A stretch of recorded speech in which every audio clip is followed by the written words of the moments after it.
Assalamualaikum warahmatullahi wabarakatuh. Alhamdulillahi rabbil alamin. Alhamdulillahilladzi nawwara qulubas salihin binurih. Ashhadu an la ilaha illallah wahdahu la syarikalah.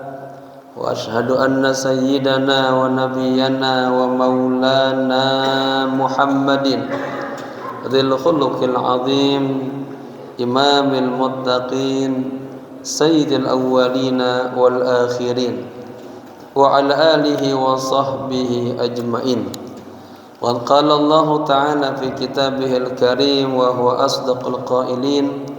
Subhanalladzi asra bi'abdihi laylan minal masjidil haram ilal masjidil aqsa alladzi barakna hawlahu linuriyahu min ayatina innahu huwas samiul basir. Shadaqallahul azim. Hadratal mukarramin, para alim ulama, tokoh masyarakat, khusus Ketua DKM Masjid Baitul Muttaqin, segenap para pengurus, para sesepuh, hadirin hadirah rahimakumullah. Bersama-sama kita buka kajian kita pagi hari ini dengan membaca surah Al-Fatihah. Kita hadiahkan untuk pewakif masjid ini, untuk kedua orang tua kita yang kita cintai, untuk guru-guru kita, para alim ulama, para habaib, dan pada musannifin, para pengarang-pengarang kitab, wabil khusus kepada sahibul kitab al-alim al-allamah Syekh Muhammad Nawawi bin Umar al-Jawi al-Bantani. Kana syai'un ilailahumul Fatihah. A'udzu billahi minasy syaithanir rajim. Bismillahirrahmanirrahim. Alhamdulillahi rabbil alamin. Ar-rahmanir rahim. Maliki yaumiddin. إياك نعبد وإياك نستعين اهدنا الصراط المستقيم صراط الذين أنعمت عليهم غير المغضوب عليهم ولا الضالين آمين. Jamaah kita niat ya. Bismillahirrahmanirrahim. Nawaitu al-i'tikafa fi hadzal masjid ma dumtu fihi lillahi ta'ala.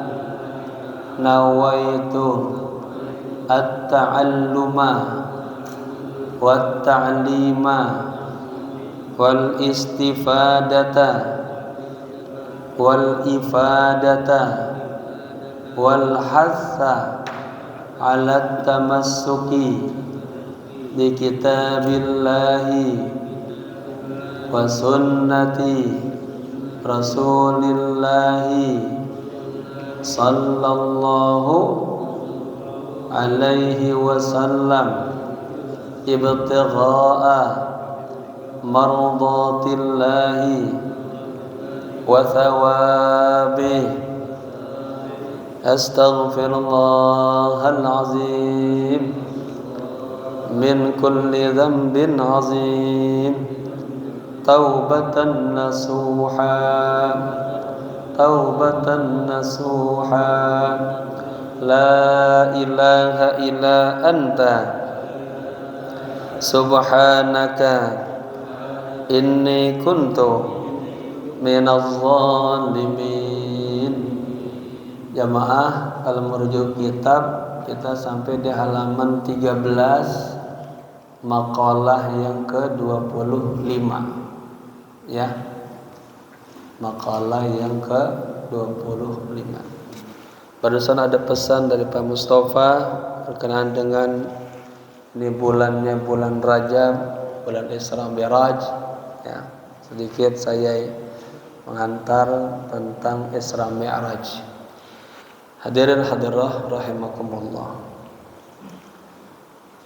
Allah Subhanahu wa taala berfirman berkenaan tentang Isra Mi'raj. Ya, subhanalladzi asra bi 'abdihi lailan minal masjidil harami ilal masjidil aqsa. Maha suci Allah yang telah memperjalankan hambanya. Di sini menggunakan bahasa abdun, hamba. Kalau hamba berarti di situ ada jasadnya, ada ruhnya. Peristiwa Isra Mi'raj itu peristiwa yang khariqul adah, peristiwa yang sangat luar biasa. Bapak-bapak percaya enggak bahwa Nabi diperjalankan? Ya, ada istilahnya dalam sahabat itu dan istrinya Nabi juga. Malam-malam masih bersama kita dan pagi-paginya bersama kita. Tapi ceritanya berangkat dari Mekah sampai ke minal masjidil harami ilal masjidil aqsa. Ini perjalanan biasa, ini menempuh waktu 1 bulan. Pulangnya lagi 1 bulan. Belum lagi dihantar naik ke langit ke-7 sampai yang namanya Sidratil Muntaha. Muntaha itu yang beratas banget, paling habis. Ya. Kalau kita bicara ini, bapak-bapak percaya apa kagak? Kata sahabat, semalam bersama kami dan tadi pagi masih bersama kami. Kalau kata istrinya Siti Aisyah, iya. Atau tidur masih ada sama saya. Pagi-pagi saya bangun tidur juga Nabi masih ada sama saya. Tapi kok ceritanya ya perjalanan dari Mekah ke Sulaiman atas. Dan itu butuh 2 bulan bolak-balik naik ke atas. Bapak-bapak ini percayanya dengan ilmu apa iman? Pertama emang iman. Tapi iman juga harus kita buktikan dengan ilmu. Ya. Para mufassir mengatakan abdun berarti berangkatnya bukan hanya dengan ruh, tapi jasad dan ruh. Ya. Perjalanan yang begitu jauhnya sampai naik ke langit ke-7 ditemenin oleh malaikat Jibril. Nah, kalau dalam hadis kita lihat Jibril itu kan besarnya ya, punya berapa? 600 sayap. Satu sayapnya aja kalau dilebarin itu nutupin dunia. Bapak-bapak ketutupan semua itu. Satu sayap udah nutupin dunia. Nah, kira-kira kalau dari Mekah cuman ke Palestina memblek aja, sampai enggak? Sampai. Ya, ini dari para teori ilmiah. Karena kalau iman doang terkadang kalau enggak kuat tuh imannya bakal ini.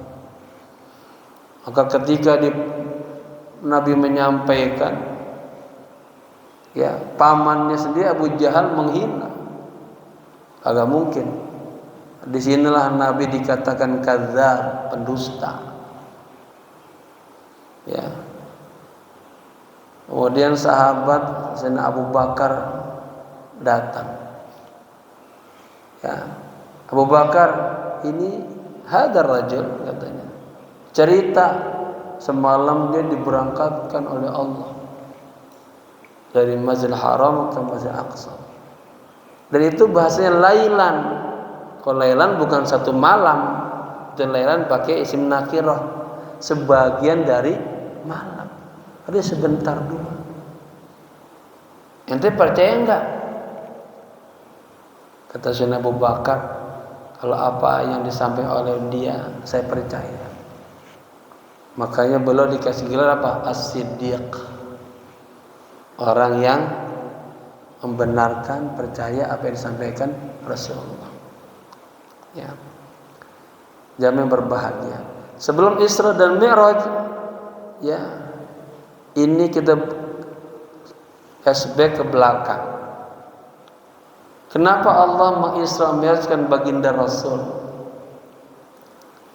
Isra Mi'raj, ya, sebuah hadiah dari Allah. Allah ingin menenangkan jiwa hambanya. Ya, tahun itu disebut dengan tahun Amul Huzni, tahun kesedihan. Nabi berdakwah, ya, udah mulai ada penindasan, disakitin, dizalimi, ya, disiksa. Kemudian Nabi mulai ngatur siasat hijrah ke Habasyah, gagal. Nabi didonder, ya, bilang sama pamannya Abdul Muthalib, itu ponakan kamu maunya apa sih? Kalau dia mau kedudukan, kita kasih dia kedudukan. Kalau dia mau wanita, kita kasih wanita yang paling cantik. Kalau dia mau harta, cari harta.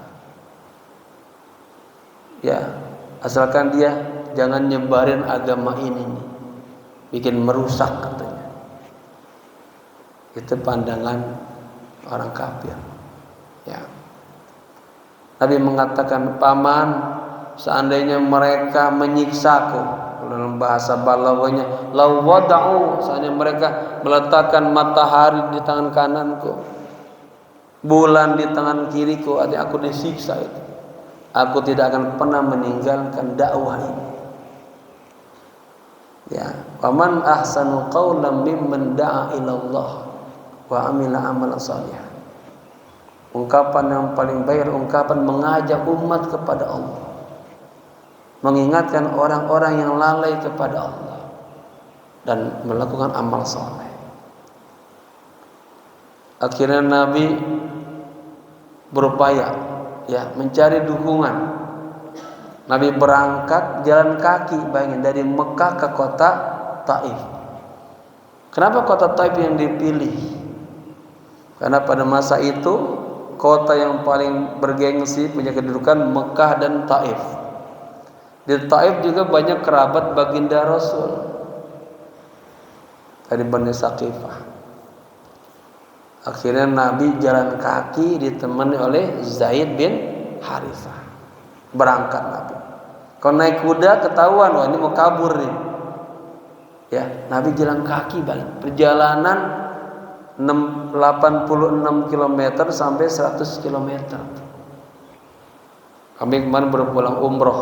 Kebetulan gayatnya anaknya Pak Zain, Ustaz Haikal, Husain Haikal. Ya, perjalanan ke sana tuh pakai bis aja butuh sekitar 3 jaman. Nabi jalan kaki, bayangin. Berharap di sana dakwanya diterima, disambut, karena di sana banyak kerabat-kerabatnya. Tapi apa yang terjadi? Hari pertama, kedua, ketiga disambut dengan baik, namanya juga tamu datang. Orang Arab saling menghormati tetamu. Tapi kemudian Nabi mulai cerita tentang Islam, dakwah. Ya, mereka menolak Nabi, bukan hanya menolak, mereka apa? Memprovokasi Nabi. Sampai-sampai Nabi dimusuhin oleh ahli Taif dan Nabi ditimpukan, Nabi berdarah-darah. Ini terjadi sebelum Isra Mi'raj. Gitu. Ada pelajaran yang bisa kita ambil di sini. Ketika Nabi dalam kondisi berdarah-darah, ya, tentu Nabi bersedih itu. Malaikat datang mengajibi, Muhammad, kekasih Allah, ada salam dari Allah. Ya, aku ditegur oleh Allah. Seandainya darahnya Nabi itu sampai nyucur ke tanah itu, ya, kalau engkau mau akan Allah angkat 2 gunung, ya, ada 2 gunung besar di sana, akan ditumplokkan ke ahli Taif, biar semuanya hancur semuanya. Ya. Ini baginda Rasul orang yang punya hati yang sangat rahmah, sangat penyayang. Ya, mendapat dukungan seperti itu bukannya makin ya benar hancurin dah semuanya, enggak. Ya, kata Nabi apa? Jangan ya Jibril. Saya masih berharap nanti dari ahli Taif ada orang-orang yang beriman kepada Allah. Di sini kita ambil apa? Sifat pemaafnya Nabi. Bapak-bapak kalau dizalimin orang, dihina orang, ada pendukungnya. Bagaimana Pak? Wah, kesempatan ini. Ya, hancurin. Nabi enggak begitu.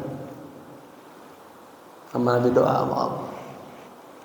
Nah, setelah Nabi kembali ke kota Mekah, ya, kemudian pamannya Nabi meninggal dunia, istri Nabi yang selalu mendukung dakwanya meninggal dunia, lalu dihiburlah.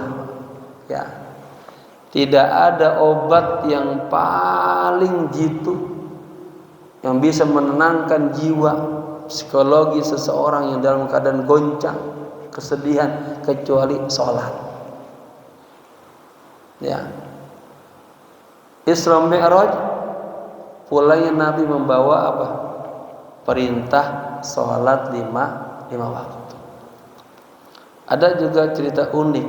Nabi dibawa oleh malaikat langit pertama, kedua, ketiga. Ini linuriyahu min ayatina.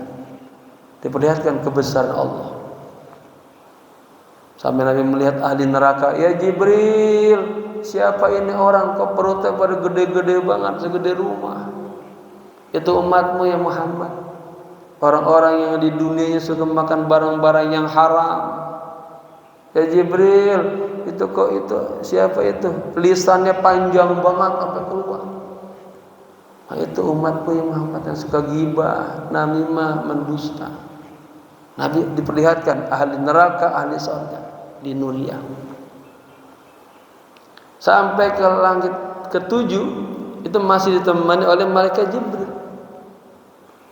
Pas mau naik ke Sidratil Muntaha, yang baina kausaini au adna, malaikat bilang, kekasih Allah, silakan Anda terus naik ke atas. Kalau seandainya saya naik bersamamu, lah taraktu, saya akan terbakar. Di sini lihat manzilah baginda Rasul lebih mulia daripada Jibril alaihissalam. Ketika mau naik, Rasulullah bilang sama Jibril, ya Jibril, alaka hajatun indallah. Jibril, apakah Anda punya hajat, punya keperluan sama Allah? Nanti akan saya sampaikan kepada Allah. Seketika itu Jibril menangis, Pak. Nangis, benar-benar nangis ngejengker. Ya, mabika, kenapa Anda nangis ya Jibril? Kata Jibril apa? Salamin nama Allah. Saya takut nanti saya su'ul khatimah. Belum bercerita tentang ada seorang makhluk bernama Tawus yang ibadah kepada Allah sudah sekian lama tahunnya, tapi ditakdirkan salah, Allah marah sama dia. Nah, malaikat Jibril takut, ya, takut nanti akhirnya Allah marah kepadanya. Ya, takutnya, nangisnya setiap malam bukan karena dunia, bukan karena mikirin biaya sekolah anak-anaknya, bukan, tapi karena takut Allah marah kepadanya. Naiklah ke atas ketemu dengan Allah. Ya, itulah salahnya at-tahiyatul mubarakatuh salawatu thayyibatu lillah. Dijawab oleh Allah, assalamu alayka ayyuhan nabiyyu rahmatullahi wabarakatuh. Nabi selalu ingat umatnya.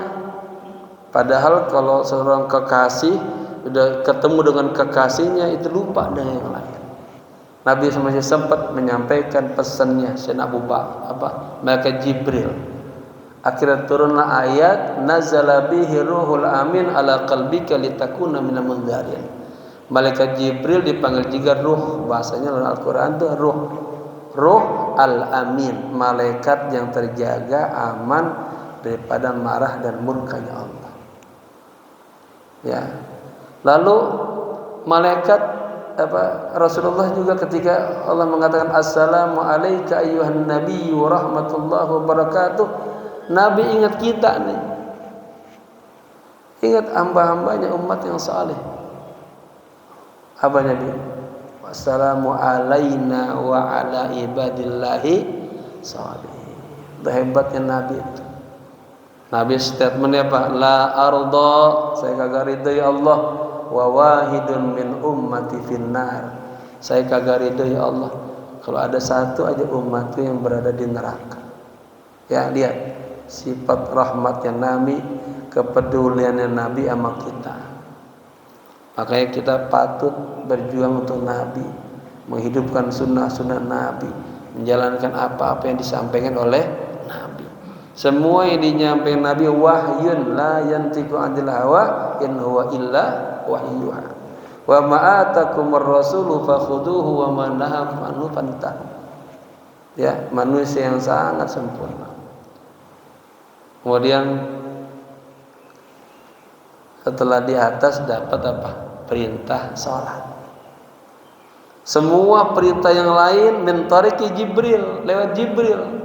Dia saking agungnya ibadah salat langsung Allah berikan kepada baginda Rasul. Ya. Jadi jamaah sekalian, inti daripada Isra Mi'raj, Allah ingin menenangkan baginda Rasul dengan ibadah salat. Dulu ya, salatnya para sahabat, para tabi'in luar biasa. Ketika kena panah mau dicabut, tunggu sebentar, cabutlah ketika saya lagi salat. Ya, saking enaknya nikmatnya salat berhadap Allah. Itu dicabut enggak terasa. Nah, salatnya bermakna munajat. Apa? Mukhatabah. Ada dialog kita kepada Allah. Makanya ulama-ulama mengatakan kalau seandainya kita lagi miskomunikasi di rumah sama istri, sama suami, padahal ada satu rumah, satu kamar, satu ranjang, tapi kayaknya hatinya itu gak nyatu, komunikasinya kagak indah di rumah. Saya bisa memperhatikan jamaah-jamaah tuh, oh ini di rumahnya komunikasinya komunikasi pasar. Apa maksudnya? Di pasar bicara orang pasar kan kasar, sama istrinya kalau bahasanya kasar. Ada komunikasi rumah sakit, dikit-dikit suaminya ngeluh, istrinya ngeluh, anaknya ngeluh mulu. Ya, komunikasi rumah sakit. Tapi ada komunikasi pendidikan di rumah, ada adab di rumah. Ya, kelihatan tuh tadi komunikasi yang berjalan di setiap orang. Jamaah yang berbahagia, kata ulama, kalau kita di rumah itu ada miskomunikasi ya dengan istri, dengan suami, ketahuilah saat itu hati kita sedang error bersama Allah. Apa maksudnya? Hati kita tuh belum klik-klik sama Allah. Maka perbaikilah sholatnya katanya. Berarti sholat kita belum hudur hatinya bersama Allah. Raganya sudah bersama Allah, ya, tapi hatinya kemana-mana. Makanya ungkapan sahabat Qadir Jilani apa? Celakalah, celaka Anda. Anda sudah berada di atas mihrab sejadah, hatinya kemana-mana terbang. Jamaah merasa enggak seperti itu. Ibadah tapi hatinya melayang kemana-mana. Ya, katanya apa? Anta taqulu Allahu Akbar. Di lisan Allah Maha Besar, tapi di hatinya ada lagi yang lebih besar dari Allah. Nikmat khusyuknya Allah cabut. Ini khusyuk bagian daripada nikmat immaterial. nikmat-nikmat yang bersifat ukhrawiyah, nama lainnya batiniyah atau ma'nawiyah. Ya, ini nikmat-nikmat immaterial. Kenikmatan yang paling mahal, ada kelezatan ketika ibadah sama Allah, merasakan annallaha wujudan hakikiyah, ada rasa Allah yang kita sembah, annahu qaribun minhu, kita merasa dekat sama Allah.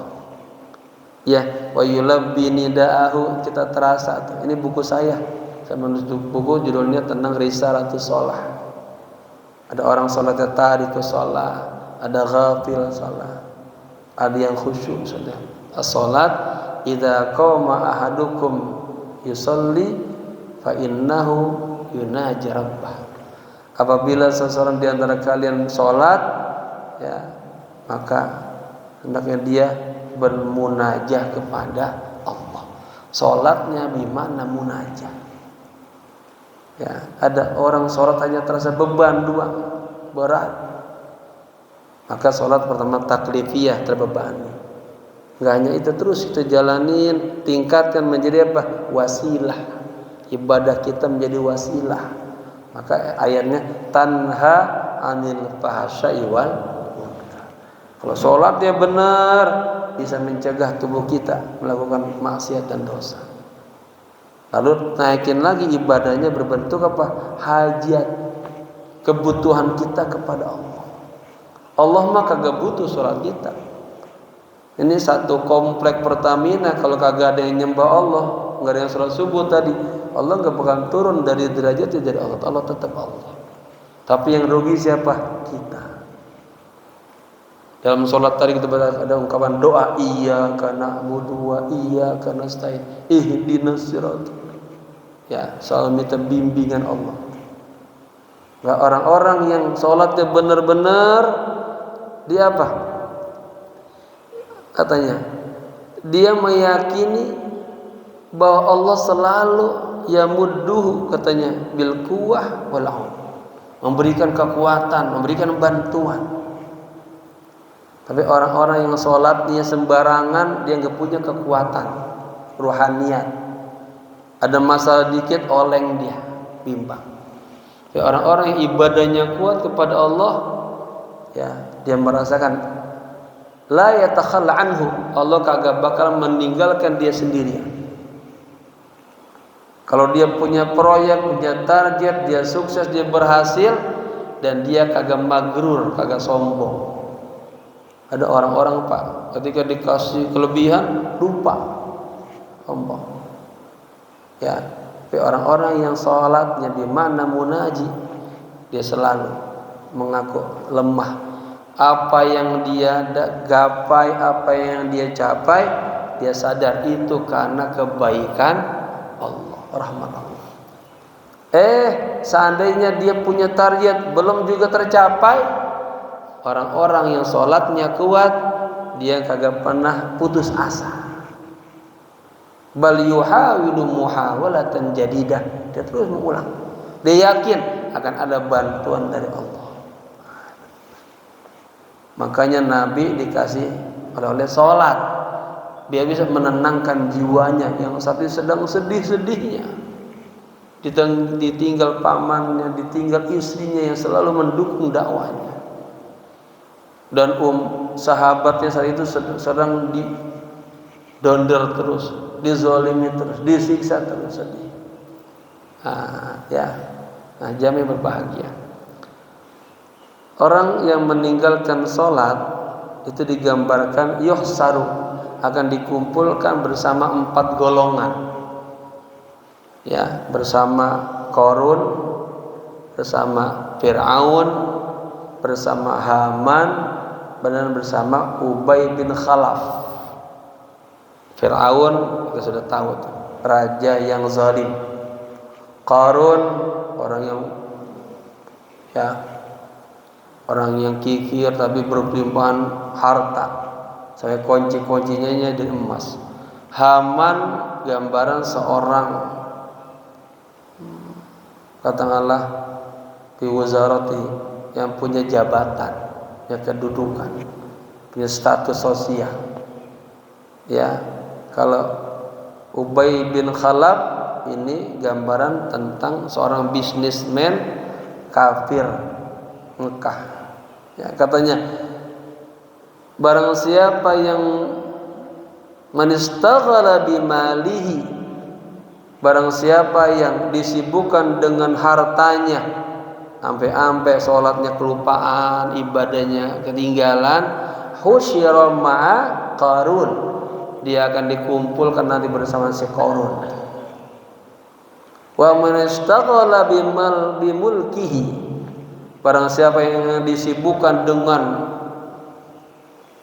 kekuasaannya, husyira ma'a Fir'aun, nanti dia akan digabungkan bersama Fir'aun.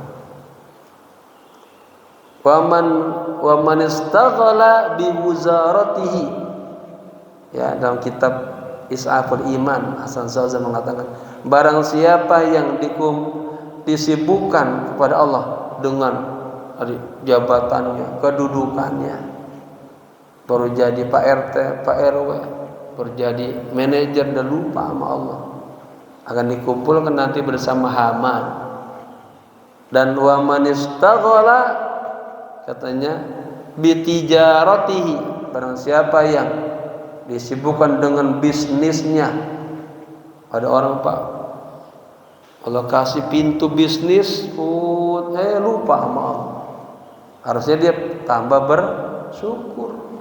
Ini banyak kesalahan kita, pengen hidup bahagia, minta rezeki, ibadahnya ditinggalin, lisannya dusta terus. Jangan. Berapa banyak rezeki yang Allah mau datangin ke kita, gara-gara lisan kita dusta mulu, ya, dipindahin ke orang lain. Berapa banyak rezeki Allah mau berikan, gara-gara kita tinggalin ibadah, ya, dijauhkan. Jadi orang yang meninggalkan ibadah sholat ini dikumpul kepada haulain arba, kepada 4 macam itu. Tapi orang yang ahli sholat, katanya lahu nurun, dia punya cahaya, wa burhanun, punya burhan, dalil, wa najatun yaumil qiyamah, dan keselamatan di hari kiamat. Tapi orang yang meninggalkan sholat sebaliknya, agak punya cahaya, gelap hidupnya. Bapak-bapak nih dari sini mau ke rumahnya kalau gelap bingung jalannya. Ya, nah, sholat mendatangkan hidayah, petunjuk, keberkahan. Nah, itulah salah satu di antara Allah Isra Mi'raj kan baginda Rasul. Ya, dan juga diperlihatkan kepada baginda Rasul bagaimana ahli surga kehidupan, bagaimana ahli neraka. Ya, untuk menguatkan jiwa Nabi terus berdakwah. Ya, barulah setelah itu Nabi akhirnya Isra Mi'raj ke kota Madinah. Ya, mulai membangun pemerintahan Madinah, terus sampai Nabi Fathul Makkah, Islam mulai tersebar luas. Ya, itulah gambaran sedikit tentang Isra Mi'raj, peristiwa yang sangat besar, ya, terjadi kepada orang yang sangat dzu qadarin, yang sangat hebat, baginda Rasul. Yang memberangkatkannya juga adalah Allah yang Maha Kuasa, ya. Terjadi pada sebagian malam yang menurut pikiran akal kita enggak sampai itu. Dan pulang membawa oleh-oleh ibadah salat. As-salatu imaduddin. Salat tiangnya agama. Ya, orang yang meninggalkannya faqad hadamaddin, berarti dia telah menghancurkan agama dalam dirinya.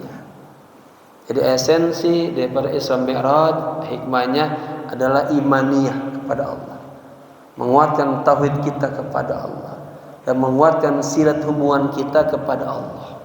Bukan hanya yang 5 waktu, bangun tiap malam tahajud, nanti ini habis ngaji ini sempetin salat Isra, ya, pahalanya ada tuh, dikasih apa? Pahala ibadah haji umroh tamah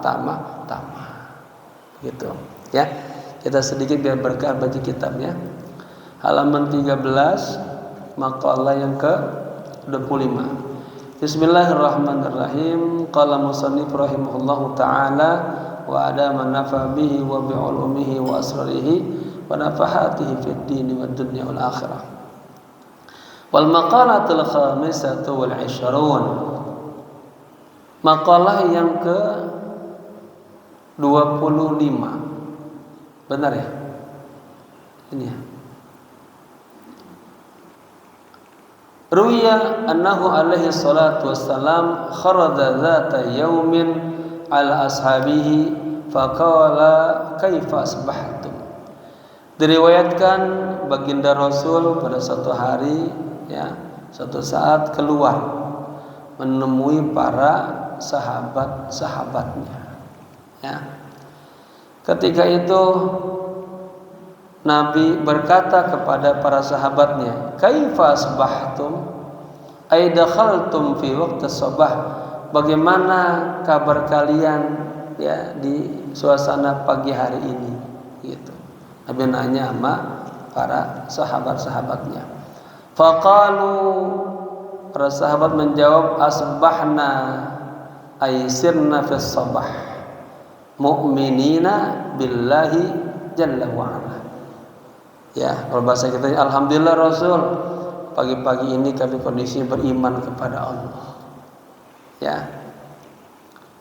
Faqala sallallahu alaihi wasallam, kemudian Nabi berkata lagi, wa ma alamatu imanikum, apa tuh tandanya?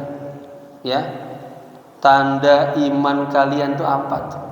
Ada yang mengatakan pagi-pagi ini kami kondisi dalam beriman kepada Allah. Kata Nabi, mana buktinya? Apa tandanya?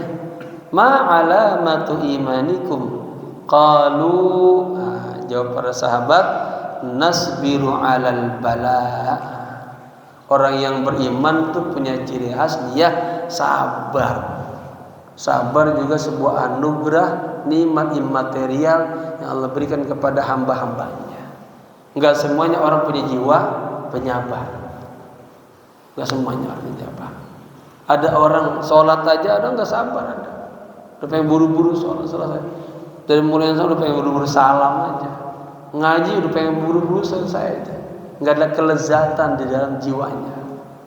Ya, ini sabar kita minta, Allahumma inna nas'aluka sabr. Ya Allah, beri saya sifat sabar ya Allah dalam mendidik anak, dalam berhadapan dengan istri, sama suami, perlu sabar. Dalam ibadah perlu sabar. Maling aja, penjahat aja perlu sabar. Apalagi kita dalam berbuat kebaikan, ya. Perlu sabar. Kalau nggak bisa sabar, tasabar, belajar sabar, ya. Agar Allah kasih anugerah kita punya sifat sabar. Ini sabar alal bala, sabar atas musibah-musibah. Ai al-imtihan minallahi ta'ala, ya. Tandanya kita beriman, katanya, kami sabar atas ujian-ujian Allah. Yang kedua, wa nashkuru 'ala ar-rakha'i ay al-ittisa'u fil ma'isha. Kami bersyukur kepada Allah atas apa? Rakha, kondisi kita nyaman, enak, luas. Ya, kata Allah, rezekinya cukup aja. Kita syukurin. Ya, itulah tanda diantara orang yang beriman. Yang ketiga, wa narada bil qada'i ay al hukmu al ilahi fi a'yanil mawjudati ala ma hiya alaihi min al ahwali fil azali ila al abad. Dia ridha, dia senang, ya, dengan ketentuan Allah yang ada di dunia ini. Maka bapak-bapak biasanya kata Nabi setiap pagi atau sore, pagi dan sore, ya, jangan lupa selalu baca apa? Raditu billahi rabba. Amalin raditu billahi rabba wa bil islami dina wa bi Muhammadin nabiyya wa rasul. Ini baca setiap pagi sama sore 3 kali aja. Apa hikmahnya dalam hadis Nabi? Haqqan 'alallahi ayyurdiyahu. Allah pasti akan ridho sama dia. Nah, ridho ini nikmat Allah yang paling besar. Wa ridwanullahi akbar. Ya, kalau Allah sudah ridho sama kita, udah semua Allah kasih semuanya. Nah, bagaimana mendapatkan ridho Allah itu tuh? Ya, nikmat yang paling mahal. Tentunya dengan cara mendekatkan diri kita kepada Allah. Ya. Jadi apa tanda orang mukmin beriman? Nah, dia apa? Sabar atas segala ujian. Nah, sabar ini jamaah sekalian, Allah terkadang pengen kasih kita itu manzilah, kedudukan, nikmat, anugerah namanya. Ya, ini saya juga menulis buku tentang Nabi Ibrahim di sini. Berapa banyak Nabi Ibrahim diuji apa terakhir? Inni ja'iluka linnasi imama. Pengen diangkat jadi pemimpin. Kadang kita diuji oleh Allah, enggak kuat, enggak jadi. Ya. La ata'an illa ba'da baliyah. Ada istilah gitu. Allah tidak akan memberikan sebuah hadiah anugerah pada hambanya sebelumnya ada ujian dulu. Kan kita juga pengen naik nih, yang pegawai, yang PNS, diuji dulu tuh, naik. Ya, kami di dunia dosen gitu, asisten dosen naik ke lektor kepala, baru guru besar begitu. Banyak ujian, ya, presentasi dan lain sebagainya dah. Baik, disabar kepada qada Allah. Ya. Kemudian faqala alaihi salatu wassalam, antumul mu'minuna haqqan. Kata Nabi, kalau begini antum benar-benar orang mukmin. Jadi apa? Sabar, syukur dan ridha. Ada lagi hadisnya, Man lam yasbir ala bala'i, barang yang siapa yang kagak sabar atas ujian-ujianku, walam yashkur ala na'ma'i, dan kagak pernah syukur atas nikmat-nikmatku, walam yarda biqada'i, dan kagak ridho, kagak terima ketentuan Allah, falyatlub rabban siwaya, silakan cari Tuhan selain saya, kata Allah. Nyari kemana Pak? Nyari Tuhan lagi? Nggak ada Pak. Ya, ai imanan mutabiqan lil waqi. Ya, artinya keimanan yang sesuai dengan kondisi kenyataan. Wa rabbil ka'bah, demi Allah. Ya, ini al wawu qasam. Artinya demi Allah, ya, antumul mu'minun haqqan, demi Allah, ya, iman Anda itu sudah benar. Ya. Jadi bapak-bapak dirawat imannya. Setiap dapat 3 hal ini harus sabar, syukur dan ridha. Itu ya. Baik. Kemudian yang berikutnya, qala ba'dul 'arifin, sebagian arif billah berkata, as-sabru thalathu maqamatin. Sabar itu ada 3 maqamat, ya, 3 kedudukan manzilah. Pertama, tarkus syakwa, meninggalkan ngadu, ngeluh. Ya, jangan dikit-dikit ngeluh sama makhluk. Kalau mengeluhnya sama Allah, ngadu, malam bangun, punya hajatnya minta. Ya, emang Allah bilang, apakah malam ini ada yang minta ibin, min sa'ilin, ya, minta ampun, minta tobat, minta sesuatu, gitu. Ngadunya sama Allah. Nah, ini derajat katanya, tanda-tanda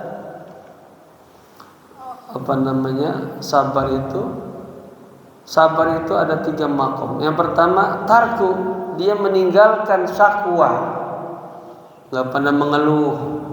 Wahia darajatullahi ala tabi'in, itu katanya derajatnya para tabi'in. Ya. Kemudian yang kedua, warridho bil maqdur. Ada 3, sabar itu ada 3 makom. Yang kedua, dia ridho dengan maqdur, sesuatu yang telah Allah tentukan. Mohon maaf, jangan sampai bapak ibu Udah Allah kasih suami istri hidup udah sekian tahun, ada penyesalan. Kenapa suami saya dia ya? Jangan. Kalau aja suami saya nggak boleh. Ya. Semua yang sekarang kita sudah miliki itulah yang terbaik dari Allah. Ya, kita syukurin, perbaikin. Jadikan semuanya sarana kita untuk dekat kepada Allah. Ya. Nah, ridho kepada ketentuan Allah hiya darajatuz zahidin. Ini derajatnya orang-orang yang zuhud kepada Allah, zuhud kepada dunia. Ya kan kita sudah paham tuh kalau masalah rezeki mah ya kita hadapi dengan tawakal. Rezeki itu sudah maksum, sudah Allah bagikan. Ada tamlik sudah dimiliki. Ada yang mau'ud dijanjikan, ada yang madmun dijamin oleh Allah. Jadi dalam kitab Minhajul Abidin, kalau orang ibadah yang total kepada Allah itu harus selesai dalam perkara rezeki. Kedepankan tawakal kepada Allah. Ya, jangan sampai gara-gara cari rezeki akhirnya ibadahnya lupa kepada Allah. Nah, yang ketiga ya sabar itu makam yang ketiga apa? Wal mahabbatul ibtila. Subhanallah. Cinta senang kepada ujian.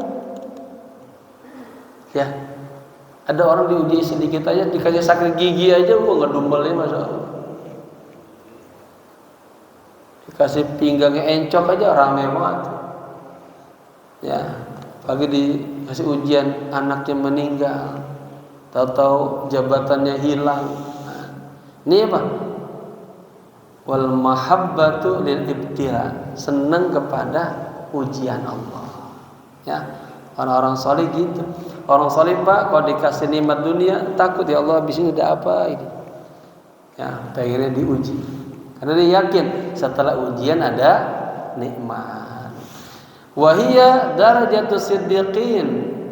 Ya. Dan cinta senang kepada ujian ini tingkatannya para siddiqin. Ya.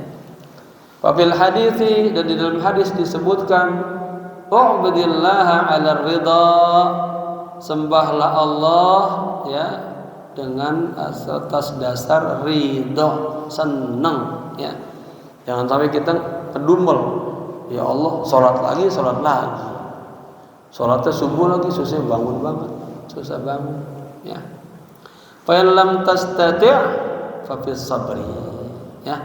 Kalau Anda kagak bisa ya menyembah Allah dalam kondisi ridha, maka dengan sabar. Ya, sholat subuh tadi paling berapa menit sabar sampai sempurna. Dari mulai salam sampai mulai takbir sampai salam. Sabar ala ma takrahu, ya. Sabar atas apa yang Anda kagak sukai. Khairun katsirun, dan itu merupakan kebaikan yang sangat banyak. Wal maqalatu sadisata wal 20, maqalah yang ke-26. Auhallahu ta'ala ila ba'dil anbiya alaihi salam. Allah Subhanahu wa taala mewahyukan kepada sebagian para nabi-nabi. Man laqiyani bil mauti wa huwa yuhibbuni. Ya, ini kata Allah begitu. Ya. Barang siapa yang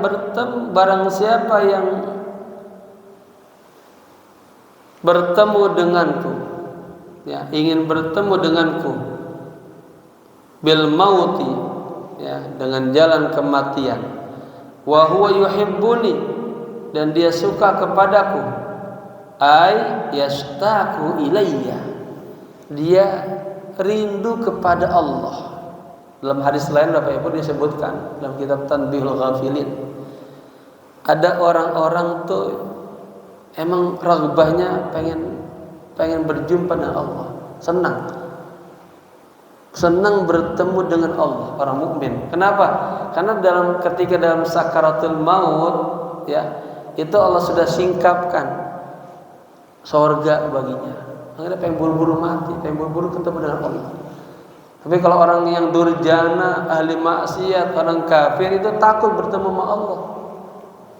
Ya, disingkapin di depan tuh neraka, siksaan. Jadi dia pengen hidup selama-lamanya, nggak pengen mati. Kalau dia mati dia sadar dia akan mendapatkan iqab siksa dari Allah. Begitu ya. Nah, barang siapa yang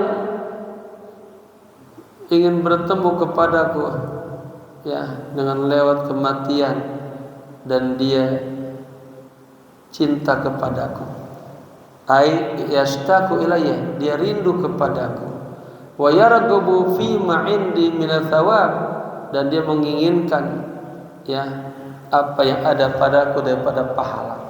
Jadi ketemu Allah pengen mendapatkan pahala, nanti Allah kasih surga. Adkhaltuhu jannati, maka dia akan aku masukkan ke dalam surgaku ya, ma'asabiqin, bersama orang-orang yang sebelumnya. Wa man laqiyani bil mauti wal halu huwa yakhafani, dan barang siapa yang ingin bertemu denganku ya lewat jalan kematian dan saat itu dia takut kepadaku, ayyakhafu azabi, dia takut akan azab-azabku, siksa-siksaku, ajnabtuhu nari, maka akan aku jauhkan dia daripada siksa api neraka. Faman laqiyani bil maut, dan barang siapa yang ingin berjumpa denganku dengan sebab kematian, wa huwa yastahyi minni, dan dia merasa malu kepadaku, bi an tanqabidu nafsuhu min syai'in khaufan min iqabillahi ta'ala lahu fihi, katanya ansaitul hafazata ay al malaikata alladzina katabu a'malahum dzunubahum ya. Barang siapa yang ingin bertemu ya kepadaku dan dia malu kepadaku ya, malunya apa? Karena khaufan min iqabillah, karena takut akan siksa Allah. Aku lupakan tuh para malaikat ya yang mencatat, artinya aku hapuskan catatan-catatan para malaikat tentang amal-amal dia, tentang apa? Tentang dzunubahu, dosa-dosanya. Fadlan minallahi ta'ala alaihi, ini merupakan karunia dari Allah kepadanya. Ya, paham Pak ya? Jadi 3 tuh. Kalau kita pengen mati, ya kita mati nih, kita ingin pengen ketemu sama Allah, rindu sama Allah, maka hikmahnya dikasih surga. Yang kedua, kita ya wafat mati kita dalam kondisi takut sama Allah, nanti neraka Allah jauhkan dari kita. Yang ketiga, kita mati ya kita malu sama Allah. Kenapa? Malu, dia takut mendapatkan siksa Allah. Nah, karena itu Allah hapusin catatan-catatan malaikat ya tentang amal-amal kita yang banyak dosa-dosanya. Yang terakhir ya, wal maqalatu sabi'atu wal 20, maqalah yang ke-27, an Abdullah bin Mas'ud radhiyallahu anhu, dari Abdullah bin Mas'ud semoga Allah ridha kepadanya. Nah, ini kuburannya ada di mana nih? Ada di kota Taif. Kita kalau ke sana tuh ziarah ke makam beliau, ajak jamaah sholat duha pada pagi hari ya. Di situ mengambil kenang-kenangan. Orangnya kecil tapi suaranya indah, bagus. Tinggalnya sengaja di luar kota Mekah, enggak di dalam Mekah. Apa katanya? Addi ma maftaradallahu alaika ya bitamami. Laksanakanlah apa yang telah Allah wajibkan kepadamu bitamam, dengan sempurna. Apa hikmahnya? Takun a'badan nas, maka Anda akan menjadi manusia yang paling ahli ibadah. Ay tasiru aktsarun nas ibadatan, arti Anda menjadi orang yang ahli ibadah. Wajtanib maharimallahi takun azhadan nas, dan jauhkanlah segala apa-apa yang diharamkan oleh Allah, maka Anda akan menjadi manusia yang paling zuhud. Ai tasiru akbarun nasi bughdan di dunia, orang yang paling enggak suka sama dunia, benci dunia, wa iradan anha, dan berpaling dari dunia, artinya lebih cinta kepada akhirat. Warada bima qasamallahu lak, dan ridholah terhadap apa yang telah Allah bagikan untuk Anda, min rizki, dari rezeki. Takun agnan nas, maka Anda akan menjadi manusia yang paling kaya. Bapak-bapak kan yang jadi capek itu kita apa? Kagak qanaah, rasa kurang aja, padahal Allah sudah kasih begitu banyaknya. Ai tasiru aktsar nasi malan, akan menjadi orang yang paling banyak hartanya. Udah ya, kita kembali dengan tanya jawab. Kalau bisa dijawab, kalau enggak jadi PR. Silakan jamaah biar hidup, biar enggak satu arah. Dari Pak wartawan nih, Pak Zuhri. Ini ternyata beliau saya amatin, banyak tulisannya di Kompas. Udah sampai ribuan, 3.000 ya. Luar biasa. Saya mau mengikuti beliau tuh. Saya baru aktif di jurnal-jurnal. Anak kewajiban dosen di jurnal-jurnal. Nanti pengen ke Kompas ya. Saya Pak. Ya, tadi Ustaz. Assalamualaikum.